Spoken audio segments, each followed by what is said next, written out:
नमस्कार, मैं डॉक्टर दीपांकर बैनर्जी हूँ जबलपुर से। Ideal fertility IVF and genetic centre private limited का संचालक।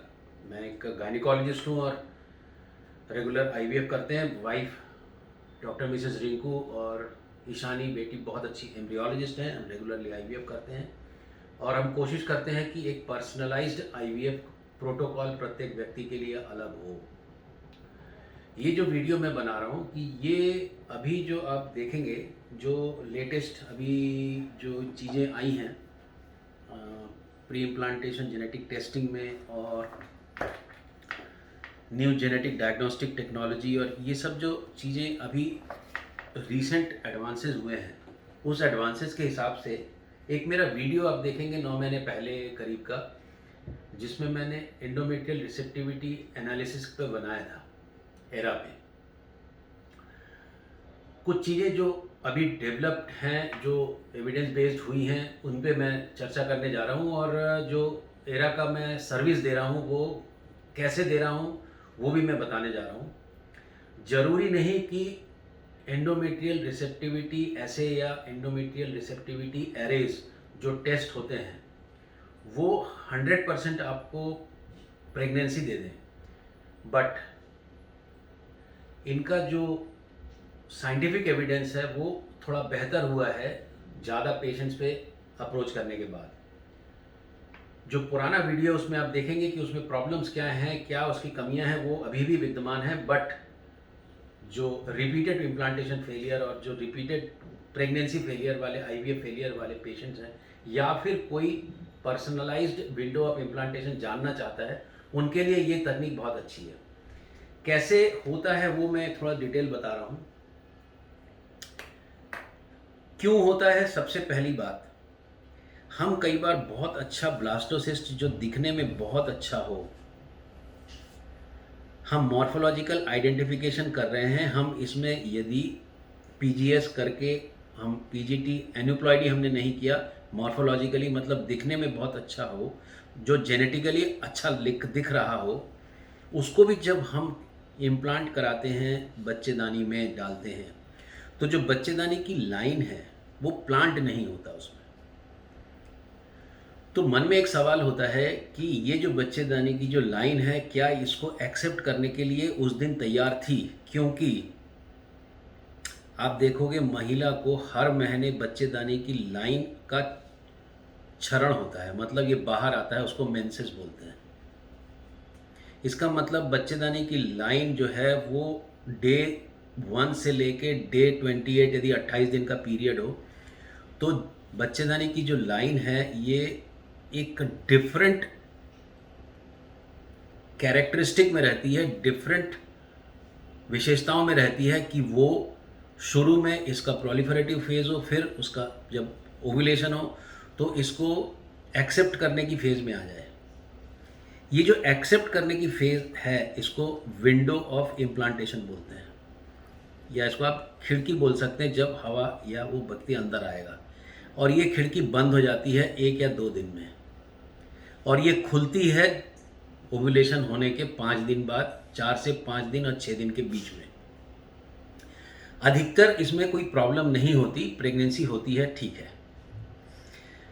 पर जब हम आईवीएफ करके देखते हैं कि हमने अच्छा ब्लास्टोसिस डे 5 में बिठाया था और प्रेगनेंसी नहीं हुई, तो क्या ऐसा तो नहीं कि उस दिन उसका महिला का जो उसका पेशेंट का विंडो ऑफ इम्प्लांटेशन उस दिन खुला ही नहीं था?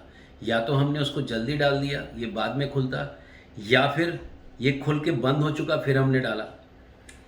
ये जो टाइमिंग है, ये टाइमिंग को देखना बहुत मुश्किल हो रहा था शुरू में। बट इस एंडोमेट्रियल रिसेप्टिविटी, मतलब इसकी ग्राह्यता का जो ऐसे है, उसको देखने का जो भीतर इसमें जो जीन्स होते हैं, उसमें मैं डिटेल में नहीं जा रहा हूँ, 238 जीन का एक्सप्रेशन देखा कि उस समय, क्योंकि हर जीन का एक्सप्रेशन हर टाइम में अलग अलग होता है, तो इन जीन्स का जब विंडो ऑफ इम्प्लांटेशन में एक्सप्रेशन होता है, मतलब ये एक्टिव होते हैं, तो उससे कुछ पदार्थ बनते हैं। वो पदार्थ इस भ्रूण को एक्सेप्ट करने और चिपकाने में कामयाब होते हैं। यदि वो पदार्थ उस दिन नहीं रहे तो ये भ्रूण वहाँ नहीं बैठेगा, ये खत्म हो जाएगा। इस जगह को देखने के लिए हम क्या पहले से जांच कर सकते हैं कि इस व्यक्ति का, इस महिला का विंडो ऑफ इम्प्लांटेशन या खिड़की किस दिन बेस्ट खुलेगी कि हम उस दिन यदि उसका बहुत अच्छा एक भ्रूण बिठाएं तो वो बैठेगा। ऐसा नहीं है कि बैठ ही जाएगा, पर बैठने का चांस बढ़ेगा, और चांस बढ़ता है, ये प्रूवन है। इसका मतलब हम इस महिला का यदि अंडा बाहर निकालें और इसको हम फर्टिलाइज करें, फर्टिलाइज करने के बाद में हम इसका ब्लास्टोसिस्ट बनाएं, चूँकि हमको यहाँ से सैंपल निकालना पड़ेगा तो हम उस साइकिल में इसको बिठा नहीं सकते क्योंकि हमने इसको डिस्टर्ब कर दिया। इसका मतलब जिस साइकिल में एरा होता है उस साइकिल में हम एम्ब्रियो ट्रांसफ़र नहीं कर सकते। तो कैसे करें? तो इसकी एक टेक्निक है। हम क्या करते हैं,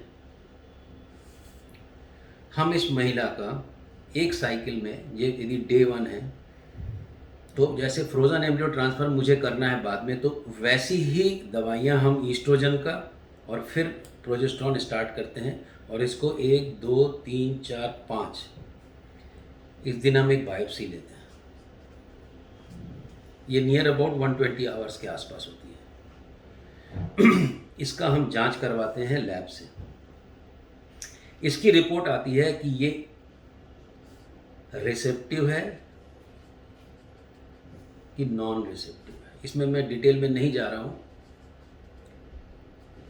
ये डायग्नोसिस हो जाती है, ये अर्ली है कि ऑप्टिमल है कि लेट है, कि ये नॉन रिसेप्टिव में प्री रिसेप्टिव है कि पोस्ट रिसेप्टिव है, ये मैं डिटेल में नहीं जा रहा हूँ।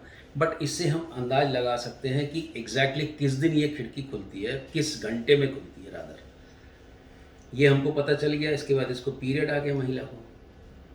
हमने इसके बाद इनका IVF किया या ICSI किया, जो भी आप बोलें, और इससे एक ब्लास्टोसिस्ट बनाया। इसको हमने ट्रांसफ़र इस साइकिल में नहीं किया क्योंकि हमने जो बायोप्सी करी थी वो फ्रोज़न एम्ब्रियो ट्रांसफ़र की तकनीक में की थी। हमको वैसी ही तकनीक अपनानी पड़ेगी जब हम इस ब्लास्टोसिस्ट को ट्रांसफ़र करेंगे। चूँकि हमने यहाँ पर दवाइयाँ यूज़ करी हैं IVF के लिए, तो यहाँ पर ओव्यूलेशन के बाद या HCG ट्रिगर के बाद या फिर ओवम पिकअप के बाद वैसी स्थिति एंडोमेट्रियम की नहीं रहेगी जैसी कि हमने उसको जिस साइकिल में बायोप्सी लिया था। तो हम इसको ट्रांसफ़र नहीं करते। जब ट्रांसफ़र नहीं करते तो हम इसको फ्रीज़ करेंगे। अब चूँकि हमने ट्रांसफ़र नहीं किया तो यहाँ पर फिर से पीरियड आ जाएगा। इसके बाद पीरियड जब भी आया, इसके बाद हम या तो नेक्स्ट साइकिल में या फिर उनकी कन्वीनियंस के अनुसार हमने फिर वैसी ही दवाई ईस्ट्रोजन की दी और उतना ही प्रोजेस्टेरॉन दिया जैसे पहले दिया था, 1 2 3 4 5। अब यहाँ पर हमको यदि 120 आवर्स का दिया गया रिपोर्ट, तो मैं 120 hours of starting P progesterone, तो पी को हम उस दिन 0 मान लेते हैं। तो हम 120 आवर्स में, अब 120 आवर्स में प्लस माइनस 12 आवर्स हो सकता है यदि ये रिसेप्टिव आया हो। यदि ये नॉन रिसेप्टिव आया तो उसका क्या टेक्निक है मैं उस डिटेल में नहीं जा रहा हूँ। खासकर उनमें होता है जिनमें पीरियड रेगुलर नहीं चलता। जब हम रिसेप्टिव में 120 आवर्स प्लस माइनस 12 आवर में ये ट्रांसफ़र करते हैं तो उसको हम उस महिला का पर्सनलाइज्ड एम्ब्रियो ट्रांसफ़र बोलते हैं। इसका मतलब इस महिला का प्रोजेस्टेरॉन स्टार्ट करने के बाद विंडो ऑफ इम्प्लांटेशन, मतलब चिपकने की जो खिड़की है वो किस घंटे में खुलेगी, उसको निर्धारित पहले से करके हम यहाँ पर ET करें, एम्ब्रियो ट्रांसफ़र करें। इसमें देखा गया है कि ये ट्रांसफ़र करने से इसमें प्रेगनेंसी के रेट बढ़े हैं। इसका मतलब ये नहीं कि ये 100% आपको गारंटी दे देता है, बट जिनके रिपीटेड इम्प्लांटेशन फेलियर हो रहे हैं, IVF फेल हो रहा है, अच्छा ब्लास्टोसिस्ट भी नहीं बैठ रहा, तो हम उसको इस तरीके से करके कुछ हद तक हेल्प कर सकते हैं, जो मैं अभी पर्सनलाइज्ड एम्ब्रियो ट्रांसफ़र में कर रहा हूँ।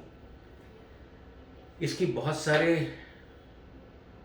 आलोचक भी हैं, बहुत सारी इसकी आलोचनाएं भी हैं कि ये 100% नहीं है, बट ओवरऑल किसी भी प्रेगनेंसी में ये जानने की इच्छा होती है कि ये प्रेगनेंसी हो क्यों नहीं रही है। उसमें एंडोमेट्रियल रिसेप्टिविटी एसे या एंडोमेट्रियल रिसेप्टिविटी एरेज या एरा एक बहुत अच्छी तकनीक हो सकती है उसको मदद करने के लिए। एक छोटा सा ऐड और करना चाहता हूँ मैं कि कई बार सब कुछ ठीक होने के बाद भी हमने एरा भी कर लिया, हमने यहाँ ट्रांसफ़र भी किया, तब भी यदि प्रेगनेंसी नहीं होती है तो कई बार ये भी देखा गया है कि ये जो बच्चेदानी की जो लाइन है इसमें कुछ ना कुछ इन्फेक्शन होते हैं।